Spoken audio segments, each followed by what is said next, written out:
Nah, baik. Assalamualaikum warahmatullahi wabarakatuh. Selamat pagi kepada para pendengar atau mungkin para penonton di mana pun kalian berada. Ya, salam sejahtera untuk kita semua, Om Swastiastu. Mohon izinnya pada kali ini saya ingin menjelaskan tentang gambar kerja peserta didik yang kelompok kami buat, yaitu kelompok dari kelas sore Pendidikan Bahasa dan Sastra Indonesia. Di sini kami membuat LKPD, jadi sejenis LKS mungkin ya kalau mungkin teman-teman seumuran saya mungkin ingatnya LKS. Lalu pada LKPD ini kami berusaha mencoba membahas bab 5 dan bab 6 pada buku kurikulum Merdeka kelas 7 yang baru diterbitkan itu. Jadi di sini ada beberapa pertanyaan-pertanyaan yang mungkin bisa dilihat ya karena ini LKPD. Jadi kami lebih fokus pada pertanyaan dan lebih ke pertanyaan dan materinya nanti biar diambil dari bukunya itu sendiri. Ya, jadi pertama kita membahas tentang apa itu membaca ya. Jadi dalam menggunakan LKPD ini yang pertama ada dalam bab membaca. Jadi guru itu dia bisa pertama mereka memberikan tugas kepada murid-muridnya, mereka yang menyuruh membaca, misalnya anak-anak silakan ambil buku cerita mungkin atau mungkin buku referensi yang ingin kalian baca. Jadi setelah mendapatkan buku yang ingin dibaca, nah ini di sini petunjuknya, kamu dalam hal ini murid bisa membaca dan memahami isi dari buku tersebut. Tapi kalau muridnya belum tahu buku mana yang mau dibaca, ada beberapa jenis buku bacaan yang harus kamu tahu. Nah, jadi ini ya, dalam membaca ini ada juga beberapa hal yang harus diperhatikan. Jadi salah satunya adalah jenis buku yang dibaca itu. Jadi pertama adalah, nah jadi kita mulainya pertanyaan begini. Yang pertama kita membahas tentang bacaan fiksi ya. Jadi apa itu bacaan fiksi? Untuk bacaan fiksi itu, seperti di sini ya. Jadi sifatnya hayalan, rekayasa, ya pokoknya karangan-karangan gitu lah. Jadi fiksi itu bisa diartikan suatu karya menceritakan sesuatu yang tidak ada dan tidak perlu cari kebenarannya. Contohnya ini nih. Nah, ini Harry Potter. Oh, pasti kenal lah ya. Ini juga buatan J.K. Rowling. Ya, yang satu sama ini ya. Kalau mungkin teman-teman seumuran saya mungkin ya tahu lah filmnya yang mulai ada di bioskop tahun dari awal tahun 2000-an sampai akhir 2010 2011 itu. Nah, itu yang pertama ada buku bacaan fiksi, lalu yang berikutnya ada bacaan non fiksi ya. Nah, bacaan non fiksi ini apa ya? Ini mungkin bisa dibilang kebalikannya ya. Jadi memuat cerita atau narasi yang tidak hayalan sifatnya ya. Jadi bukan rekaan atau faktual, narasi faktual. Buku fiksi bersifat realitas atau apa-apa yang dimuat mungkin terjadi, sedangkan buku non fiksi bersifat aktualitas yang benar-benar terjadi. Contohnya mungkin ya teman-teman bisa lihat di sini. Kalau misalnya buku non fiksi itu bisa jadi biografi tokoh-tokoh terkenal atau mungkin buku-buku motivasi juga masuk atau buku-buku pembelajaran juga sebenarnya bisa masuk gitu. Nah, tapi mungkin yang lebih populer itu mungkin biografi dan motivasi ya. Lalu ada juga tentang pengetahuan-pengetahuan umum, sejarah gitu. Ya. Lalu komik ini apa? Jadi masuknya kemana ini? Komik ini sepertinya masuknya bacaan bergambar. Hanya saja bedanya buku komik adalah lebih banyak atau dominan menggunakan gambar dan ilustrasi dalam menceritakan isi ceritanya. Kalau memang itu yang mau dibaca, boleh juga ya. Ini karena ini anak untuk kelas 7, jadi komik masih kita, gimana ya? Masih kita perbolehkan ya dalam tanda kutip. Jadi kalau misalnya, sebenarnya kan kita juga tahu kalau misalnya bacaan, membaca dengan melihat itu beda ya. Jadi kalau komik itu dia lebih cenderung melihat dan bukannya membaca gitu. Tapi nggak apa-apa. Jadi kalau misalnya yang dalam membaca itu kan, jikalau itu fiksi, biasanya kan imajinasi-imajinasi itu kan berbeda gitu. Melihat melihat komik dengan membaca novel yang dalam itunya ada, kita harus memvisualisasikan bagaimana tokoh-tokoh berinteraksi, begitu kan pasti berbeda. Tapi kembali lagi ini tugas LKPD-nya untuk kelas 7, jadi kita perbolehkan gitu. Nah, ini dia ada buku komik Doraemon ya dari mendiang Fujiko Fujio. Ya, itu sangat terkenal. Teman-teman juga pasti tahu. Nah, ini langsung ada latihannya ya.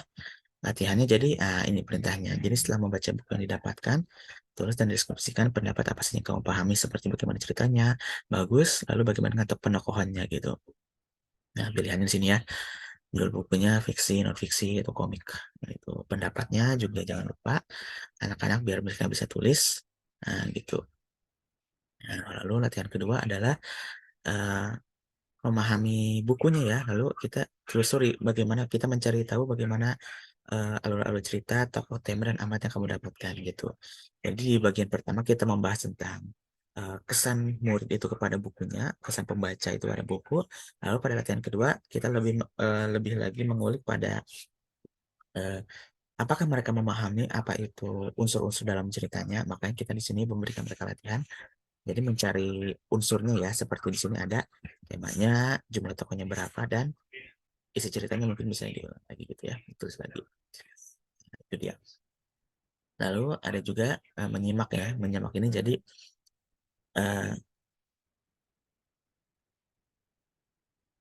jadi misalnya teman apa anak-anak ini kan murid-murid, jadi setelah mereka mengambil bukunya masing-masing, jadi itu tidak hanya di apa digunakan kepada sendiri, tapi bisa juga kita untuk memenuhi jam pelajaran kita bisa menyuruh beberapa mungkin anak-anak yang kita pilih untuk maju ke depan dan eh, menceritakan apa yang mereka baca secara singkat dan memberikan kesan mereka.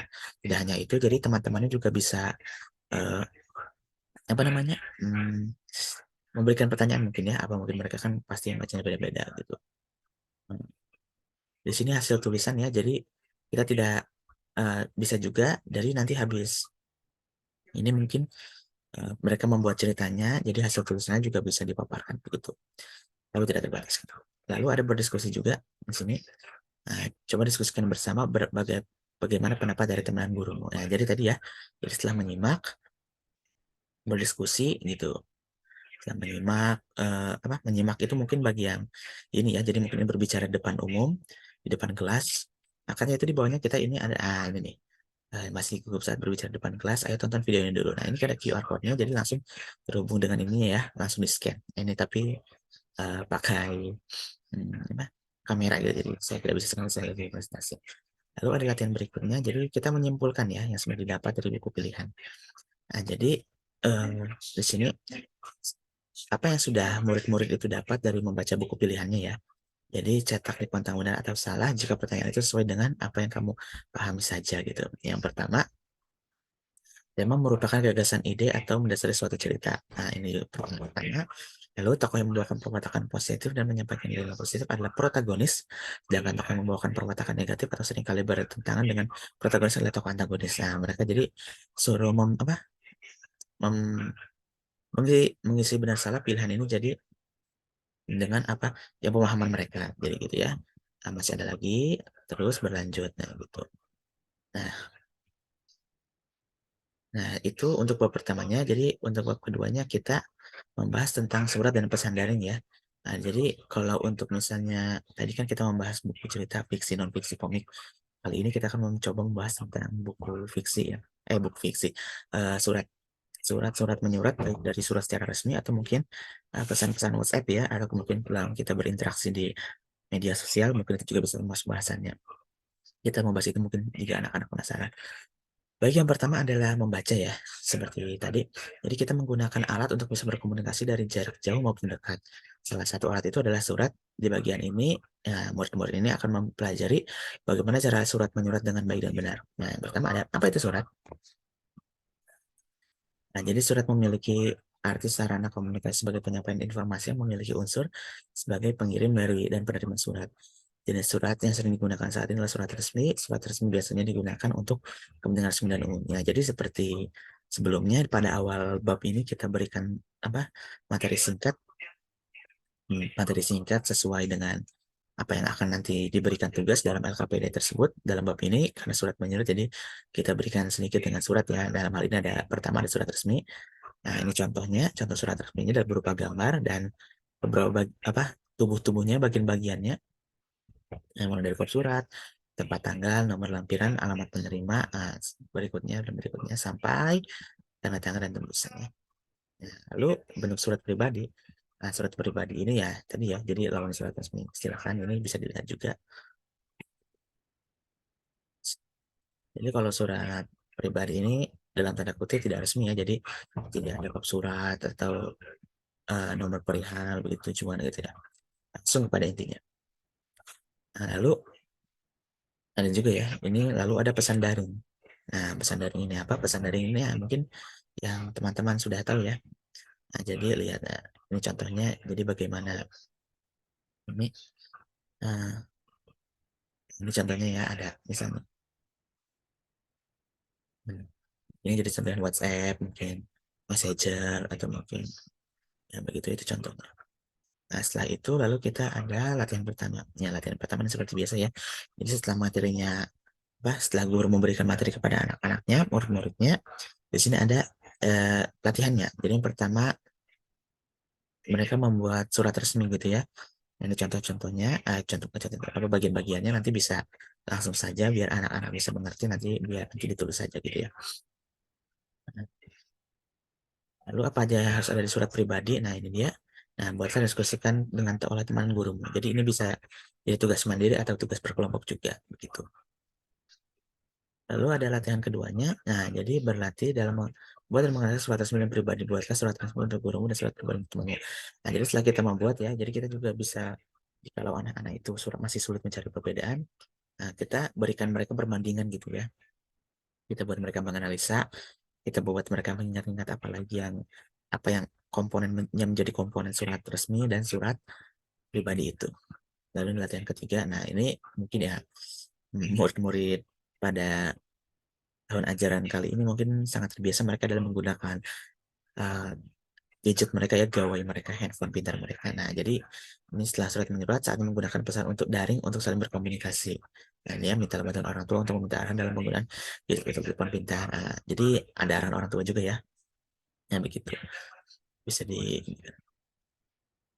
Nah, baik itu saja. Jadi dalam LKPD ini, nah karena ada bentuknya LKPD, jadi teman-teman guru dalam LKPD ini jadi dia cenderung pada penugasan. Jadi sedangkan untuk bukunya kita menggunakan materinya ini untuk sebagian besarnya diambil dari buku kurikulum Merdeka terbitan Kemendikbud untuk kelas 7 ya, untuk kelas 7 buku kurikulum Merdeka gitu, Kemendikbud yang baru terbitkan mulai tahun 2021 lalu.